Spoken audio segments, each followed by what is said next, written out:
स्वागत है आप सभी का। 1 मिनट भी नहीं बर्बाद किया गया है इस वीडियो में। आपका फुल एक्सरसाइज संपूर्ण प्रश्नावली 9.2 का हल इसी वीडियो में मौजूद है। और आपको अगर कुछ भी नहीं आता है तो भी सब कुछ आपको समझ में आ जाएगा। वीडियो को अंत तक देखते रहिए। यह है प्रश्नावली 9.2 कक्षा 8 का। और जैसा कि चिन्ह से ही स्पष्ट है, इसमें गुना करना है। तो यहाँ देखिए, 8 दूनी 16, 16 लिख दिए। यहाँ पे प्लस है, यहाँ पे माइनस है, तो आंसर माइनस में आएगा। ठीक है। और यहाँ पे एक्स है, यहाँ कुछ नहीं है तो सिर्फ एक्स, तो -16x। संख्या को संख्या से गुना करना है, जो चिन्ह लगेगा उसको चिन्ह लगाना है। और बाकी देखते रहिए, आपको सब समझ में आ जाएगा आराम से। बस आप देखते रहिए क्वेश्चन नंबर बी को। तो यहाँ भी देखिए, यहाँ माइनस है, यहाँ भी माइनस है, तो आंसर किस में आएगा? प्लस में आएगा, क्योंकि दोनों तरफ माइनस है।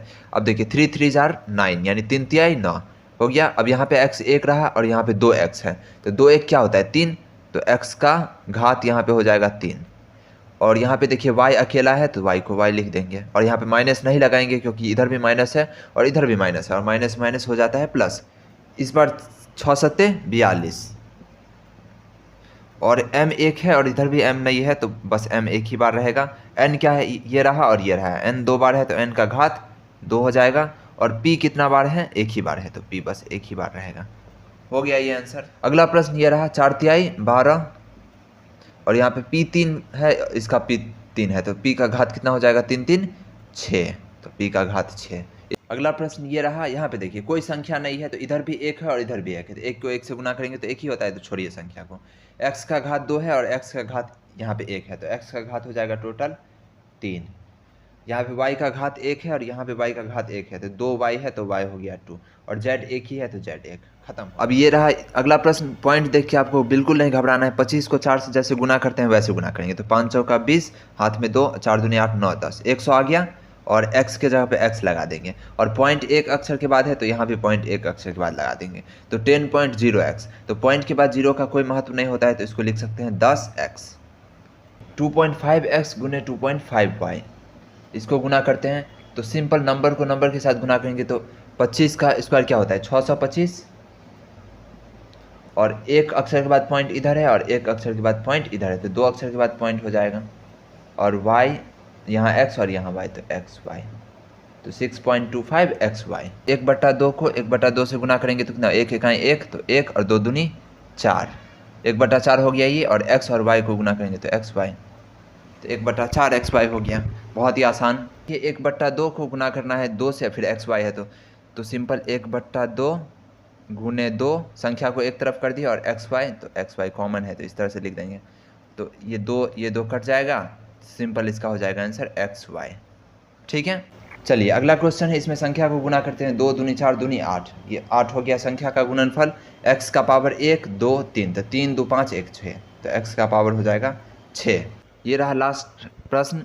तो इसको फिर से देखिए, तो 6 त्रिक 18 और 18 सत्ते 126, तो ये हो गया 126। ठीक है। चिन्ह को देखिए, माइनस माइनस हो गया प्लस, तो प्लस में ही रहेगा। और अब चिन्ह को देखिए, x 2 है और x 1 है, तो x हो जाएगा 3, y 1 है और y 1 है, तो 1 1 क्या होता है? 2, तो y का पावर हो जाएगा 2। तो ये हो गया उत्तर। दूसरा प्रश्न है, किसी आयत की आसन्न भुजाएं 6p² q² एवं 2pq है, तो आयत का क्षेत्रफल क्या होगा? आयत की आसन्न भुजाएं आपको दे दी गई है प्रश्न में, और इसका हमें क्षेत्रफल निकालना है। तो सिंपल है, आयत का क्षेत्रफल बराबर क्या होता है? आयत का क्षेत्रफल लंबाई गुने चौड़ाई। तो आसन्न भुजा का मतलब यही होता है, एक लंबाई है और एक चौड़ाई है। ठीक है, क्योंकि आयत में अलग अलग होता है। यहाँ देखिए 6 है, यहाँ 2 है, तो कोई एक चौड़ाई होगा, कोई एक लंबाई होगा, तो आसन्न भुजा का गुणनफल। ठीक है।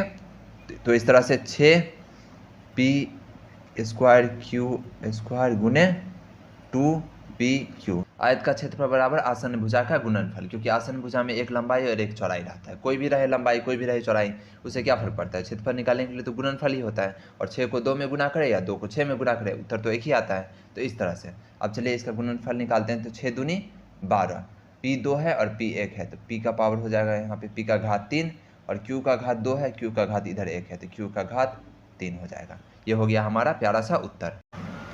तीसरा प्रश्न है, यदि किसी वर्ग की एक भुजा √2x² y² है, तो उस वर्ग का क्षेत्रफल क्या होगा? वर्ग की एक भुजा दे दी गई है, वर्ग में होता है 4 भुजा और चारों का लंबाई एक जैसा होता है, तो 4 बार क्यों लिखेगा, इसलिए एक भुजा दिया रहता है हर प्रश्न में जहाँ भी वर्ग का क्षेत्रफल निकालना होता है। तो वर्ग का क्षेत्रफल बराबर क्या होता है, फॉर्मूला पहले लिखेंगे, वर्ग का क्षेत्रफल बराबर भुजा स्क्वायर होता है, तो यहाँ पे लिख देते हैं भुजा स्क्वायर। आप डायरेक्ट इस संख्या का स्क्वायर कर देंगे तो भी कोई दिक्कत नहीं है, क्योंकि परीक्षक को पता रहता है फॉर्मूला, आंसर आने से मतलब होता है, ठीक है। तो भुजा स्क्वायर यानी √2x² y², ये हो गया भुजा, और यहाँ पे हो जाएगा इसका ये रहा स्क्वायर। अब आगे चलिए, यहाँ पे आप ध्यान से देख सकते हैं कि भुजा स्क्वायर, तो भुजा ये रहा √2x² y², इसका स्क्वायर ये है, तो ये 2 को हटाने के लिए 2 बार लिखती है, ठीक है, कोई दिक्कत नहीं। अगर आपको बेसिक नहीं आता है तो भी आपको सब बात समझ में आएगा। स्क्वायर मतलब होता है जब एक ही चीज़ को 2 बार गुना करते हैं तो ऊपर स्क्वायर 2 लिख देते हैं, ठीक है। अब चलिए, √2 को √2 से गुना करेंगे तो हो जाएगा 2, और यहाँ पे x का पावर 2 है, यानी x का घात 2 है, x का घात 2 है तो x का घात 4 हो जाएगा, ठीक है। और y का घात 2 है, y का घात 2 है तो y का घात कितना हो जाएगा, 4 हो जाएगा। तो बिल्कुल आसान है, तो ये हो गया हमारा उत्तर। चौथे प्रश्न पर चलते हैं। किसी त्रिभुज का आधार 7xyz है एवं संगत शीर्षलंब 2x है, तो त्रिभुज का क्षेत्रफल क्या होगा। चौथे प्रश्न के अंदर आपको त्रिभुज का आधार दे दिया गया है और शीर्षलंब दे दिया गया है, और इस प्रश्न में भी क्षेत्रफल पूछा गया है। तो त्रिभुज का आप अच्छे से लिखिएगा अपने नोटबुक में, ये यहाँ से सॉल्यूशन ही रहता है, जितना भी प्रश्न बताया गया है ऊपर जो भी मैं काले मार्कर से लिखा हूँ वो भी और नीले से लिखा हूँ वो भी, सब क्या है, सॉल्यूशन यानी उसका हल ही है, ठीक है। तो त्रिभुज का क्षेत्रफल बराबर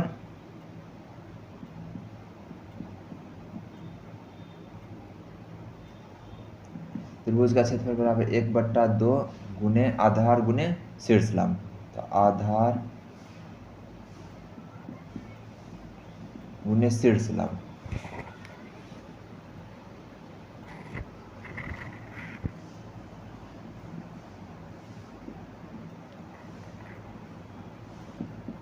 उम्मीद है आप इसे अच्छे से देख समझ सकते हैं। शीर्षलंब ये 100 है, मूर्धन 100 और ऊपर एक है शीर्षलंब। तो ये रहा क्षेत्रफल का फॉर्मूला 1/2 गुने आधार गुने शीर्षलंब। अब इसको निकालते हैं, 1/2 और आधार हमारा क्या है 7xyz, तो गुने 7xyz, ये हो गया आधार, और शीर्षलंब हमारा हो जाएगा 2x, ठीक है, बात खत्म है। अब इसको हल करेंगे तो काटेंगे, ये 2 एकाएँ 2 और ये 2 एकाएँ 2, तो कट गया, बात खत्म। इसको 1 नहीं लिखेंगे, इसको ऐसे ही छोड़ दीजिए, 2 2 कट गया, और यहाँ पे x है, और यहाँ पे आप संख्या को एक तरफ लिखेंगे तो 7, इधर 1 है तो 7 एकाएँ 7 ही होगा, 7, और x यहाँ है और x यहाँ भी है, तो x का घात हो जाएगा 2, y और z अकेला अकेला है तो ये अकेला अकेला ही रह जाएगा, तो ये हो जाएगा उत्तर। पांचवी प्रश्न पे चलते हैं।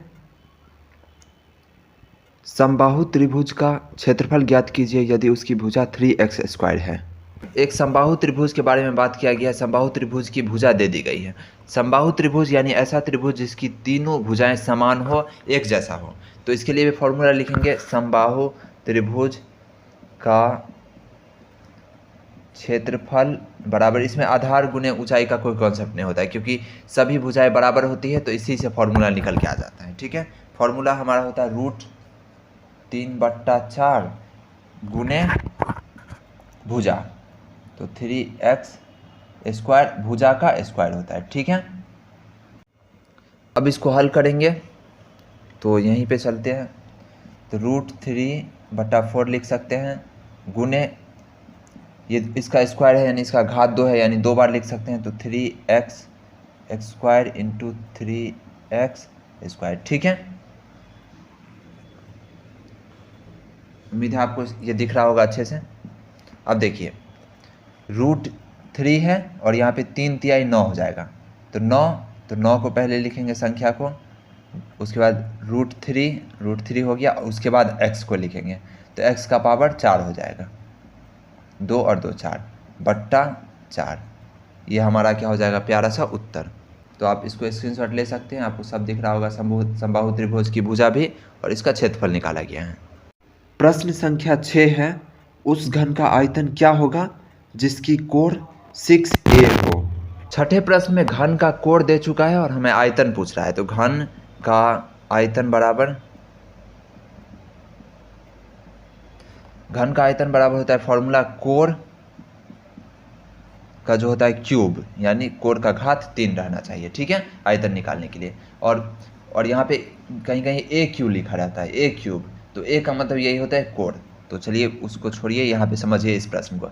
तो 6 कोण क्या है 6a, तो 6a हो गया, और यहाँ पे इसका क्यूब, यानी 3 बार इसी को लिखेंगे गुना करके, तो 6a गुने 6a गुने 6a। उम्मीद है ये आपको दिख रहा होगा अच्छे से। अब इसको आगे ले चलेंगे, तो 6 छाए 36 और 36 छके, तो 6 छाए 36, 36 का 19 20 21 216, और a 3 बार हो जाएगा, ठीक है, क्योंकि 1 2 3 3 है। आप इसका स्क्रीनशॉट ले सकते हैं। प्रश्न संख्या 7 है, यदि एक कलम का मूल्य x स्क्वायर y है तो y स्क्वायर x कलम का मूल्य क्या होगा। जैसा कि आप प्रश्न को समझ गए हैं, एक कलम का मूल्य दिया गया है और इतने कलम का मूल्य पूछा जा रहा है, तो सिंपल आप इसमें गुना कर देंगे। तो यहाँ पे गुना क्यों करेंगे गुना, इसका कारण भी आपको मैं समझाऊंगा। तो पहले गुना देखिए, x का घात 2 है और 1 हो गया, तो x का घात 3, और y का घात 2 और 1 3, ठीक है। गुना इसलिए हो रहा है क्योंकि समझिए, अगर एक पार्ले जी का दाम 3 रुपया है तो 9 पार्ले जी का दाम कितना होगा, तो 27 रुपया। ये 27 कैसे आ रहा है, 9 तिया 27, हम गुना कर रहे हैं। सेम इसी तरह से यहाँ पे सामान्य संख्या की जगह बीजीय व्यंजक है और पार्ले जी की जगह कलम। 8वां प्रश्न है, यदि कोई व्यक्ति x स्क्वायर बटा 2 किलोमीटर प्रति घंटा की चाल से चल रहा है तो 2 घंटे में वह कितनी दूरी तय कर लेगा। यहाँ पर व्यक्ति की चाल दे दी गई है और 2 घंटे में तय की जाने वाली दूरी आपसे पूछ रहा है। तो दूरी बराबर होता है चाल गुने समय। तो ये फॉर्मूला लिखेंगे और उसके बाद इसको हल करेंगे। बाद में आप स्क्रीनशॉट ले लीजिएगा पूरे सॉल्यूशन का, उसके लिए कोई दिक्कत नहीं है। तो दूरी बराबर होता है चाल गुने समय। तो लिख दिए हैं इसको। अब चलिए दोनों को गुना करते हैं। तो चाल हमारा क्या दिया गया है उसको पहले लिखेंगे। तो चाल है हमारा x स्क्वायर बट्टा 2, ठीक है, और समय कितना दिया हुआ है 2 घंटा। तो 2, अब 2 से 2 कट गया, अब बच गया हमारा दूरी क्या है x स्क्वायर, ठीक है। क्योंकि यहाँ प्रश्न में दूरी के लिए किलोमीटर प्रयुक्त किया गया है, इसलिए यहाँ भी km हो जाएगा, x स्क्वायर किलोमीटर। चलिए अब आप इसका स्क्रीनशॉट ले लीजिए। वीडियो को लाइक कर दीजिए, चैनल को सब्सक्राइब कर दीजिए, और बाकी एक्सरसाइज की वीडियो को देखने के लिए आप प्लेलिस्ट चेक कर सकते हैं।